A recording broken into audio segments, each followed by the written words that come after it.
Welcome to the Thorn City Syndicate Spotlight Show. I'm your host, Thorn City Podcast Guy.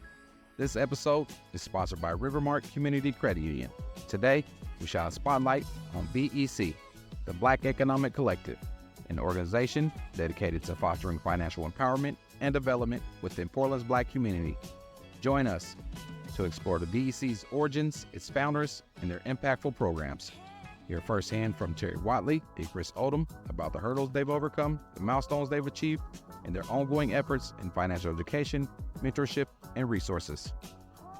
This is more than just a podcast. It's an opportunity to gain insights, be inspired, and join the conversation today. Thorn City Podcast Guy, let's go. Yes, sir.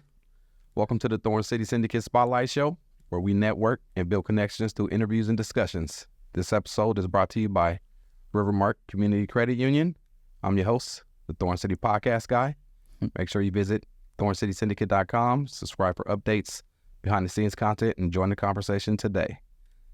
Today, I got a couple of special guests in the spotlight. I got my guy Terry Wiley and Chris Odom with BEC, the Black Economic Collective. How you doing, brothers? Doing pretty good, brother. Doing pretty good. Well, Yeah. Thanks for coming, man. Yeah, making it happen. Yeah, man. So yeah, like I said, we sponsored by Rivermark today. So shout out to Katie and Alyssa. Yep. They helped me put it all together, and I can't forget about Kari and the whole crew at the Rivermark Hollywood branch on 47th and Sandy. They took care of me over there. I had a spotlight. They did a spotlight on me in the bank for the whole month of February, and so it was cool, man. A lot of people got to see the promo videos I was posting, and when you get, I guess they're corporate, but when you get corporate people involved in stuff what you're doing, people kind of look at you different sometimes, you know, especially from our community. They consider you as actually doing something, you know, when you get those people behind you. So yeah, shout out to them, man. So you guys worked with the Rivermark Community Credit, right? Yeah. We've been rocking with them for, I want to say, a little over a year now.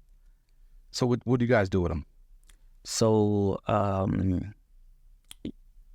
currently what we're doing is we're putting together, this is going to be our part 2 of our financial literacy workshop series, plus financial coaching on the back end. So they've been a major support when it comes to all things pertaining to our vision, our mission, what we aim to do.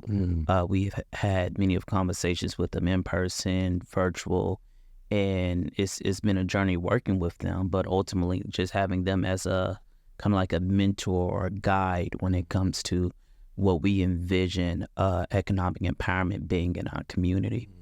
Nice. So tell me about the origins of the BEC and what inspired the formation. Yeah, so the Black Economic Collective is a community-based organization with a focal point of community development through financial education, resource allocation, and a collaborative effort. The origin, I'm gonna take it back to 2015. 2015. So I'm not from Portland, Oregon, from Alabama. Okay. Came up here, went to school with my buddy Terry, and throughout my high school here, going to school out in Gresham, not a lot of Black folks. I'm like, where are all the Black resources at? I'm not from North Portland, so not knowing you got the Urban League, you got SEI, you got REAP, got Being Village, you have all these resources, plus some of the national orgs like Urban League or what's the other one, NAACP. You got plenty of resources out here. Me not knowing that as a youngster, as I graduated, I'm like, I'm going to do my due diligence on making sure when I get old enough and I have the resources and capability that I'm going to find these resources and I'm going to put it all in the same room and make the most out of it. So graduated, got life experience, Do it. so being really passionate about community work, I decided to formulate I'll call it a Facebook group.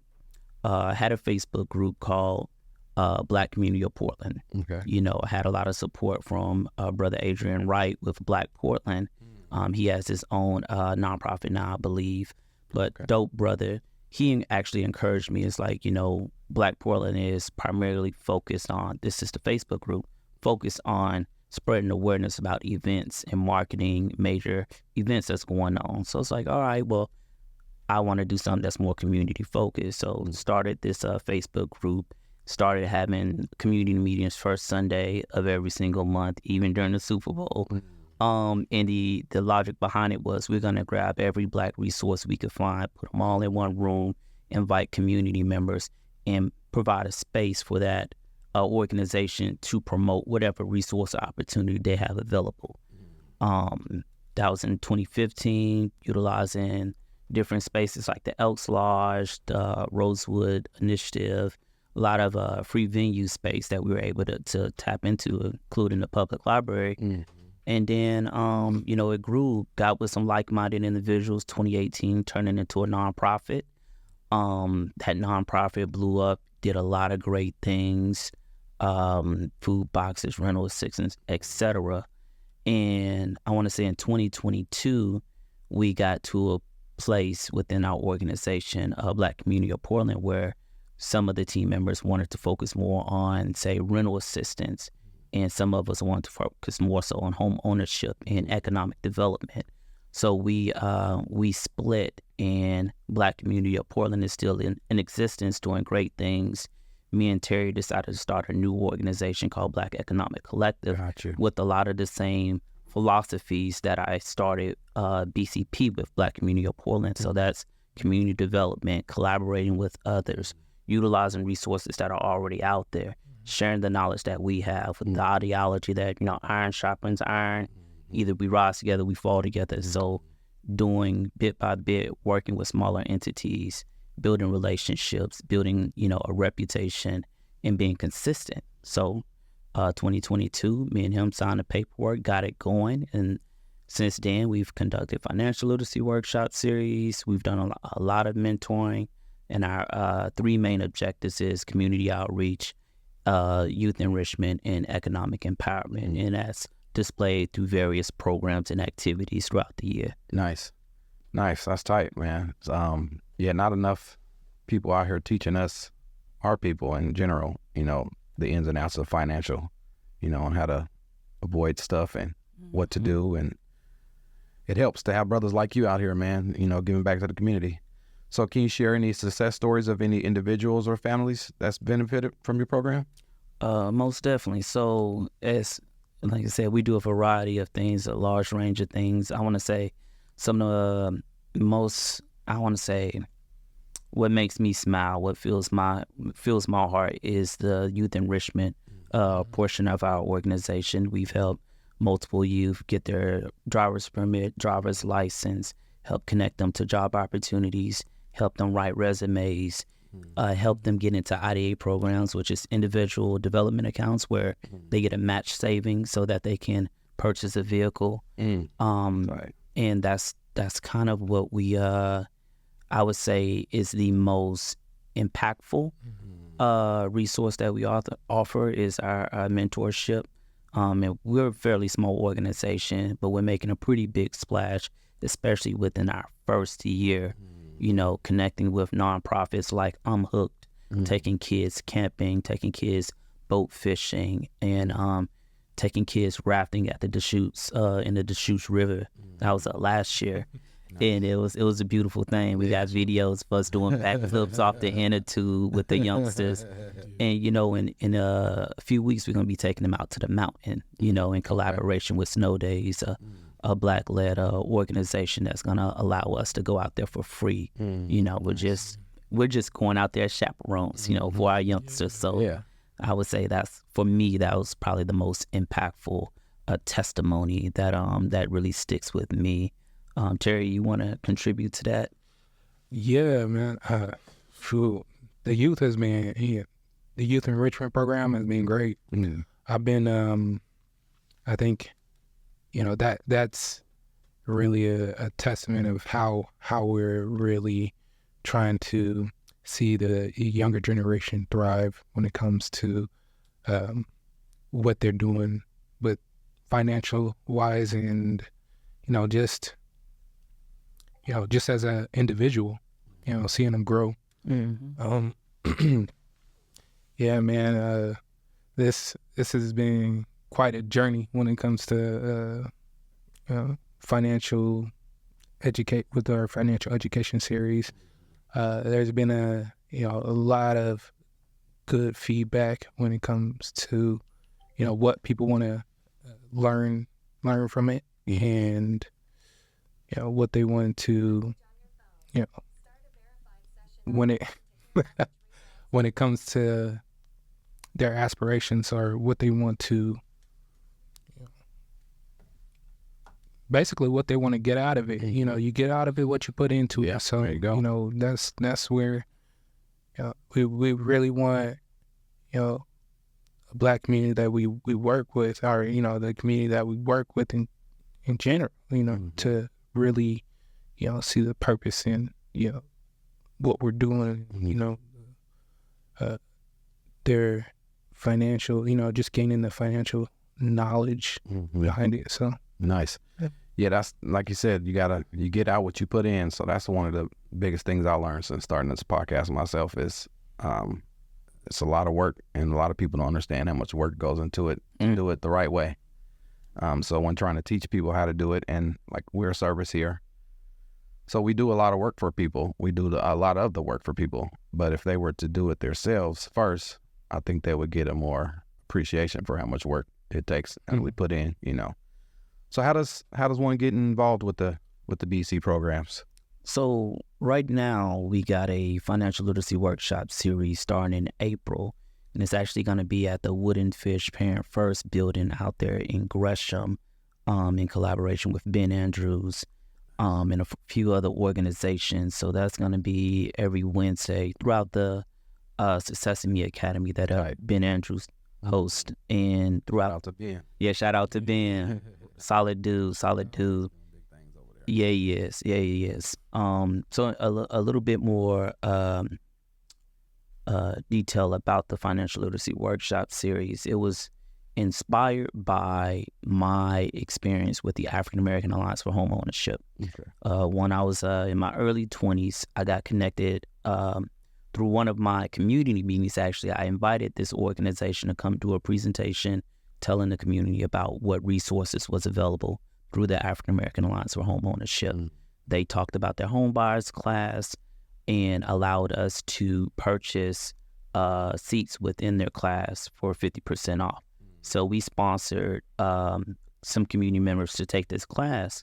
And I was one of those community members. So I sat in, it's 8 hours. It was the entire day down at one of the rooms at Emmanuel Hospital, and took the class, really impressed, got connected with them personally. So I was like, I can't be preaching about home ownership if I'm not a homeowner, or if I'm not aspiring to be a homeowner. So, and that was one of my passions, is helping and supporting and encouraging community members to aspire to be homeowners, because I went through the struggles of being a renter, living with my moms. So got connected with them, got into their housing counseling program. And every month I would meet with my housing counselor. We would talk about budget. We would talk about debt. We would talk about credit. We talk about some of the pitfalls, everything pertaining to my financial well-being. And it took me years to realize how beneficial that was. And looking back, it's like, I saved up, got into the IDA program, saved up a couple thousand, had money to contribute to me purchasing a home. It took years. It was an investment for sure. But the model that they had, I was so impressed with it. After I graduated from it, I was like, what if we did this in a way where it wasn't directly tied to home ownership, but just providing that mentorship, that coaching as it pertains to the financial well-being of our community members, meaning, I'm going to sit down with you, Terry. What are your financial aspirations? What are your priorities? Are you more worried about, life insurance, investment, retirement, or you just want to know the fundamentals? Tell me what your goals are and I'll hold you to it. I'm not going to tell you what you need to do. I want you to say, hey, Chris, I want to reserve X amount of money for me to play around with. Only $300 on fast food. Yeah. That's outlandish. But, I want you to tell me what you want to do with your money. And I'll say, hey, let's look at it. Let's look at your account. And did you meet that goal? Is it realistic? You projected this, and this is the actuals. Nice. So let's do that on a monthly basis. So combining the financial literacy workshop series with financial coaching on the back end, and as a nonprofit organization, us raising funds to incentivize them for their consistency, their commitment to their goals. Because a lot of times with things that we encounter on a daily basis, we get distracted, we get taken off course because it's hard to stay focused, to stay disciplined. It takes a lot of mental fortitude, and sometimes it's a detriment, you know, you pulling your hair out, losing your hairline. I mean, get off track pretty easy. Yeah. I mean, like you said, you just gotta be consistent. Yeah. In everything you do. And that's a big thing for podcasting too.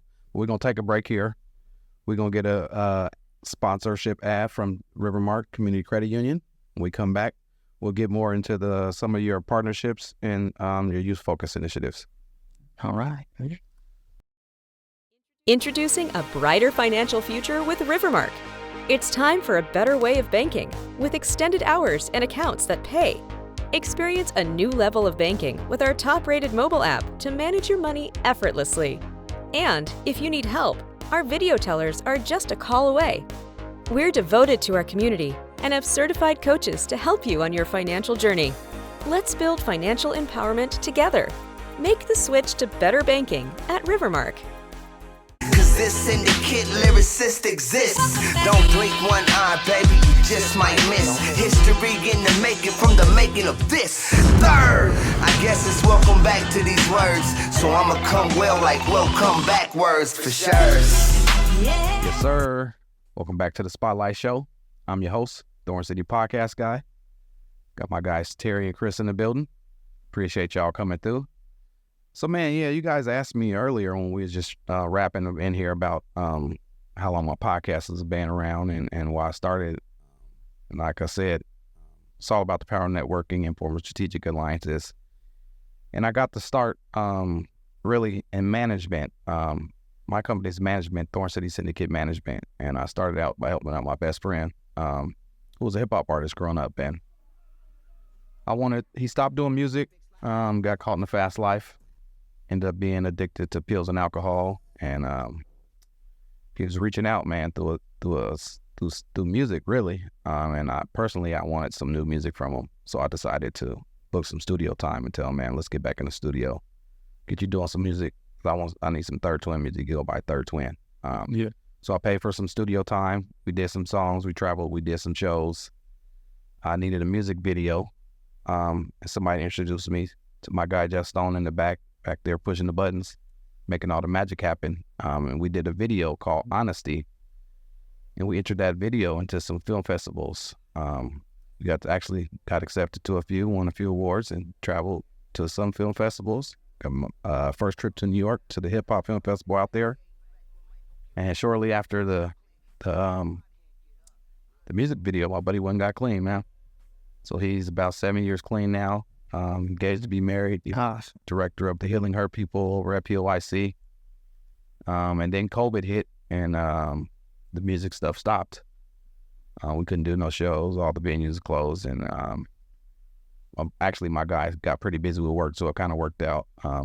Got a documentary in production that's coming of the whole process. I was recording everything.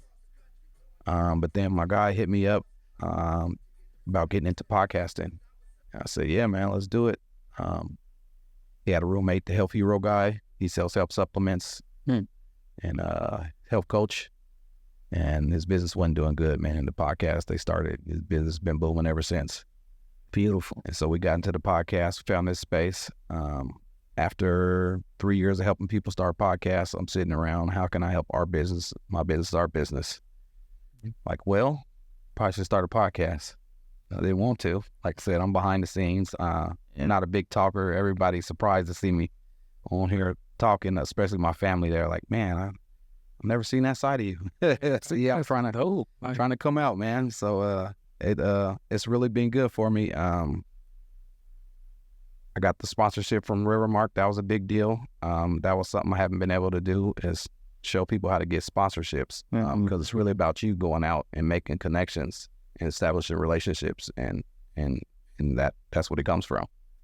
And so it's good, man, to get that. So shout out to Rivermark Community Credit Union. I appreciate you guys.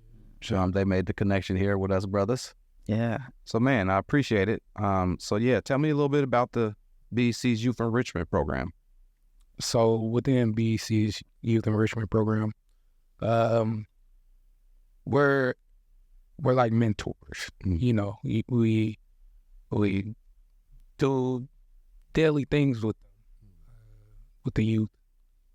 We either, like Chris was saying previously, we would help them get driver's license, driver's permit, or, you know, we sit down with them, play games, or have conversations, serious conversations about, you know, life, what's going on with their life, what's happening, any major changes that, you know, we could help you out with, because, you know, as a mentor, you know, we're here for you. So, I mean, that's a big thing of what we're about when we do youth engagement. But, you know, we have a youth engagement program that we do partnerships with different organizations just to get the youth involved in the community and really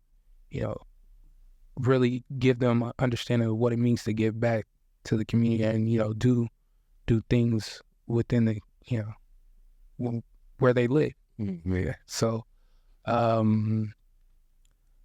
one partnership that we had previously, which was Morris Roots. We would go to a farm. So first of all, let me give you a little bit of background. So Kwame Bay is founder of Morris Roots, and what he did is he bought some farmland over there in Corbett, down there in Corbett, and he wanted to just give back to the community when it comes to fresh produce and just give back, right? So where we came in was we would do a lot of the transport of the food, and we would go up there and either do the planting, have some of the youth come up there as well, do some of the planting, and just tending to the land, and also just they also get paid for their volunteer time there. Nice. Which is great. So that's it's a job opportunity. Yeah. So, and then they're also getting taught how to grow certain vegetables throughout different seasons, which was great. It's a learning experience, and it's something that they can take with them for a long time. It's the same concept. Teach a man how to fish. He can live for 1,000 years. But in that case, we would really focus on reaching out to our community members through BEC, and delivering it to their front door, because we know the hardships of what it means, when it comes to transportation and trying to get places, and that was a big thing. Going straight to they get fresh farm fresh vegetable produce straight to the door, and then just seeing the expressions on their face. Oh, I didn't even know you was coming this week. This is great. Blessed them. I was like, yeah, this is. Thank you for being on our program. Yeah, we really, really like it. But it was a great experience in itself. That with Morris Roots. Nice. But I know with some of our other partnerships was with East County Libraries, right? So East County Libraries, with the youth, So first of all, like East County Libraries, host and East County Libraries, architecture firm. Yeah, architecture firm. Okay. They're building the new Gresham Library. So, doing construction over there, and they wanted to get the youth involved in the process, and whether it be their opinion on how the library should look, and feel, and what all, basically what all should we put in there. And it also involves like the team room, and because they're gonna have a team room in there. They're gonna have a lot of other features as well, and on top of having so many resources in there. So I think that was we got them together with the students, had a little focus group at their architecture firm, close to like right next to the Burnside Bridge on the east side. But yeah, it was really good. The students responded well to what they wanted, and you could see that they really got into, because I mean, when you think of library, it traditionally libraries haven't been a very comfortable place for Black folks, or or I'll put it in a different context. It is, you don't. And it's just my opinion. I don't really see this. Yeah. It's not one of those places to go. Yeah, I didn't go to the library. So, I did go. I had a library card. Yeah, I had a library. Yeah. Mom made you get a library card, but did you go to the library? So I mean, that's not frequently. Yeah.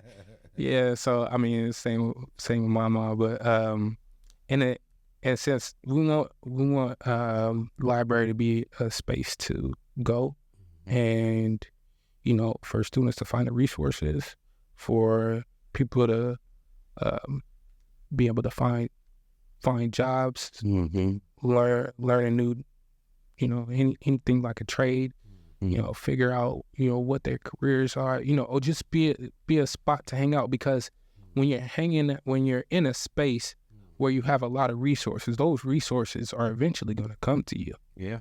So I mean, and it's the same with it's the same working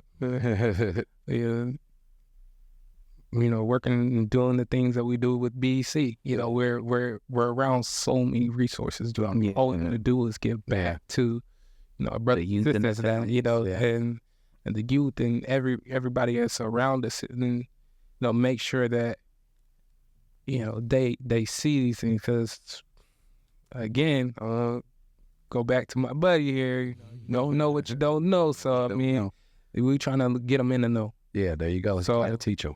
Yep. So and then that's also when it comes to financial education, and yeah. So hey, we is there any more? Yeah, if I could just chime in. Partnerships.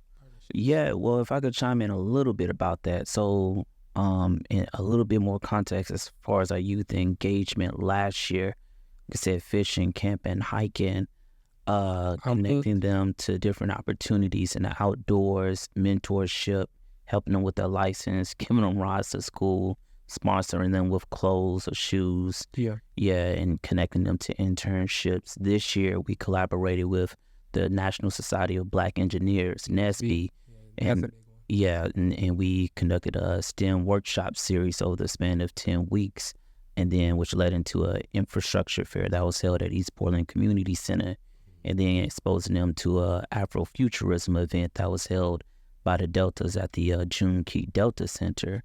So our whole gym is networking, sharing resources that are already in existence, and filling the void. We want to share what's already out there. We want to be in the know so that we could get them in the know. We took a group of youth to Third Eye Bookstore, Black-owned bookstore.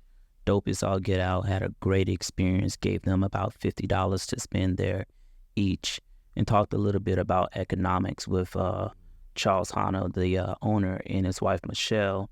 Talked a bit about economics as a Black business owner and what it takes for the community to ensure that Black business thrives. Not only is sustainable, but it thrives in a way that they could create another shop, you know, on the other side of town, and it'd be just as successful off of reputation. Yeah. So developing that system, and that's what's most crucial to our organization, is the system and the blueprint. We want to develop a blueprint for community development that could be used in multiple Black cities for Black communities, you know, where you are supporting one another, the way that we engage with one another as far as resolving our conflicts, being honest, transparent, truthful, being open-minded, and being willing to go the extra mile to see to it that our collaboration is successful. We are as cohesive, as in sync as can be. You know, we know how to agree to disagree and still build with one another. That's it, because it seems to be hard for our community to work with each other. Smallest thing. And uplift each other. Yeah. You want to do less of competition. Yeah, Based not a on competition. Yeah, it's enough room for everybody. Exactly. The key is finding your niche, That's right. sticking with it. Well, we're going to take one more break and get a message from our sponsor, GMP Podcast Group. Come back, we'll wrap it up, and we'll talk about the future of BEC. Yep. Discover GMP Podcast Group Studios, located at 2406 East Burnside Street in Portland, Oregon, offering a range of podcasting packages to suit your needs, starting at just $49 per hour for your basic setup, featuring a Rodecaster Pro audio console and SM7B microphones, as well as options complete with camera operator and audio engineer expertise. Elevate your podcasting with multi-camera recording, plus we capture behind-the-scenes shots within the studio. Visit us at www.gmpodcastgroup.com and let GMP Podcast Studios be where your podcasting journey begins. Cause this syndicate lyricist exists. Don't blink one eye, baby, you just might miss history in the making from the making of this. Third, I guess it's welcome back to these words. So I'ma come well like welcome back words for sure. Yes, sir. Back in the spotlight. BEC in the building. We're going to wrap it up here. But yeah, let's talk about a little bit about the future of BEC. You said you got a project you're working on? Yes. So we, like I said earlier, we got our financial literacy workshop series going on, followed up by financial coaching. But in the midst of that, we're in collaboration with organization, upcoming nonprofit, the BIPOC Rossmore Healing Center, and another one called Growing Seeds, working on this Black Healing Center planning phase. In addition to that, also with Unite Oregon, another nonprofit. In addition to that, currently we're supporting the Black Student Success Summit by just sharing resources and sharing the event that's held by Being Village. The executive director is Ms. Noni Kazi. Shout out to Noni. We do some work with Noni. Yes. A couple of our kids, we've done a couple youth workshops with them. Yeah, she's an inspiration. So a major project, this is in addition to supporting the Black Student Success Summit, because again, our thing is sharing the information, the resources that are already in existence. That's part of our community outreach. That's the main focus of our community outreach initiative, sharing what's already out there. Me and Ms. Noni spoke many years ago about the Black student unions, and we, over a cup of coffee, talked about the potential of a Black Student Alliance. And I'm always give her praise and props for throwing this idea out there. And I just, hope to continue getting her mentorship and guidance when it comes to this idea that's formulating. So 2024 just started. We've been reaching out to various Black student unions. And what we're going to do is sponsor one of the Black student unions to facilitate a project where they're going to create a presentation, slideshow presentation, their BSU, the contact, their mission, vision, values, what they stand for at their school, when they have programming, what are some of their highlights, whether there's shortcomings, what supports they needed.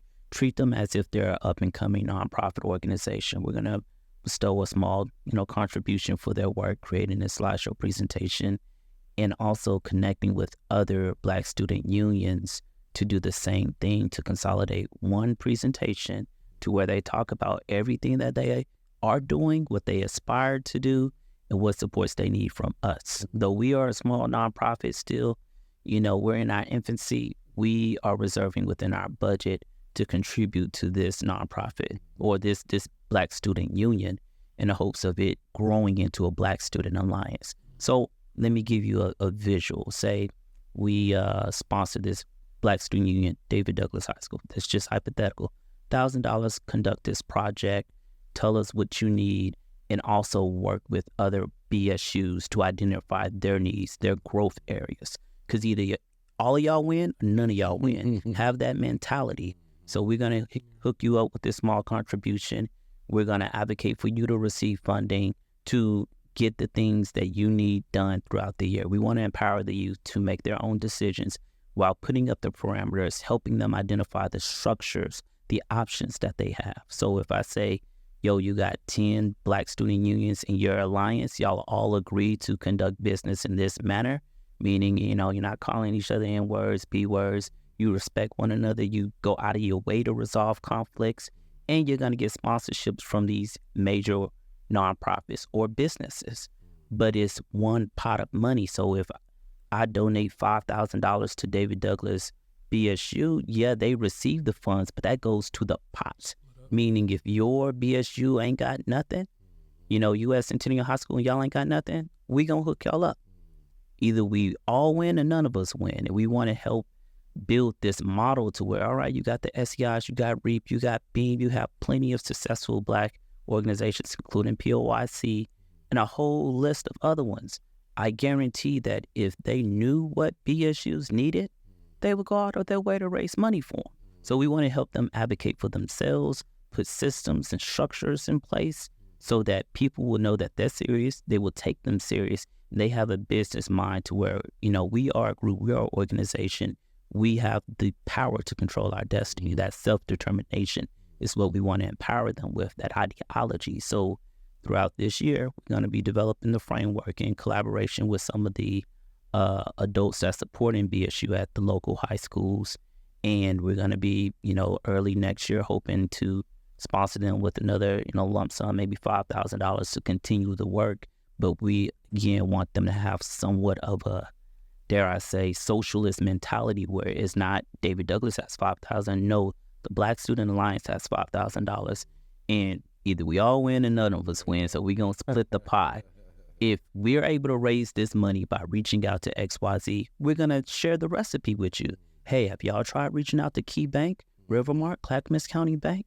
This is what we said in our letter of our proposal for sponsorship. This is what y'all should do. It's not gatekeeping. We're not having secrets. This is how we're winning, and we want y'all to win as well because we're all gonna win in the long game. So it's a long-term vision, and if any nonprofits or businesses want to support this initiative, holla at BEC, Black Economic Collective. Again, though we are carrying out a vision that was discussed with Ms. Noni Kazi, this isn't our vision. We want the youth to take control over it after we, put the structures in place, and we got to all share this vision. Ultimately, we want to empower these schools to create BSUs if they don't already have them, and we want the BSUs to be something that all Black students want to be a part of. We plug the high school with some funds. They have the ability, they have the capacity to go to the middle schools in their district to create a BSU and serve as kind of like a big brother, big sister, and frequent that middle school to empower them to think about how can we work together as Black people. That's what it's about. Yeah, when you look at the system and how you would envision it set up, it seems similar to college fraternities and sororities, right? So, and they do just that thing. They go out in high schools and preach about what's going on. How do they empower their their brothers and sisters within those fraternities and sororities and things like that? Yeah. So I really, just like Chris, I really see this as an empowerment to Black students in the schools that we're going to reach out to. Nice. Well, man, we definitely need brothers like y'all out here, man. Shout out to the Divine Nine, too. y'all putting in the work out here, man. That's really needed. And so I'm glad to have y'all on, man. Any final words of encouragement for listeners as they embark on their own journey? And how can individuals or organizations contribute or collaborate with the BEC? You want to start? So yes, as far as final words, it's like, again, thank you for your support. Thank you, Rivermark, Clackamas County Bank. Shout out to all the dope nonprofit organizations and businesses out here that's contributing to the community. Shout out to Go Hard Fitness for the boxing workouts that y'all helped us with in the past. There's a lot of great work being done.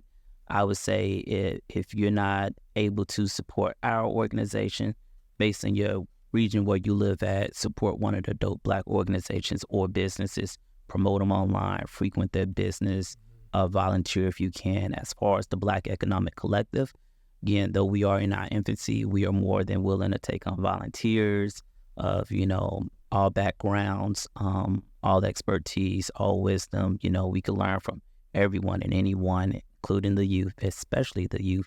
And if you're interested in learning more about how you could contribute or how you could be a part and receive some of the resources and opportunities, check us out, hit us up. My email, chriso@blackec.us. Same with me, Terry W. blackec.us. And also we're on Facebook and Instagram. And BEC, Instagram, BEC_PDX. Oh. And with Facebook, we got the Black Economic Collective Facebook group. Nice. Just add us on there and let's get some conversations going. Yeah, and that's what it's about, man. So, like I said, thanks again for coming in on encouraging listeners to explore their passions, embrace innovation, and pursue entrepreneurship in your own unique ways. Shout out to Rivermark Community Credit Union again for the sponsorship. I really appreciate it. Look forward to more ventures with you guys. Thanks for joining us. Explore the power of networking and find inspiration by following me at Thorn City Podcast Guy. Make sure you hit that like, share, and subscribe button to be the first to know about new releases, bonus episodes, and exciting updates. Stay tuned for upcoming episodes of the Thorn City Syndicate Spotlight Show as we continue to highlight individuals, businesses, brands, and podcasters. And don't forget to subscribe to the Thorn City Podcast Guy YouTube channel. Follow at Thorn City Syndicate, the management team, and at GMP Podcast Group, the production company as well. And while you're there, drop by www.thorncitysyndicate.com, schedule your free strategy session. Come on down to 2406 East Burnside Street. If you want to learn anything about podcasts and holler at us. Thorn City Podcast Guy. I like your boy. Appreciate you guys. Yeah, shit. Appreciate it. Yeah. Right on. That was fun. Man with the plan over here. What man? What power? Hoodoo. I appreciate y'all tuning in to another episode of the Thorn City Syndicate Spotlight Show, where we network and build connections, interviews, and discussions. Until next time, I like your boy, Thorn City Podcast Guy. I'm out. You remind me of a man.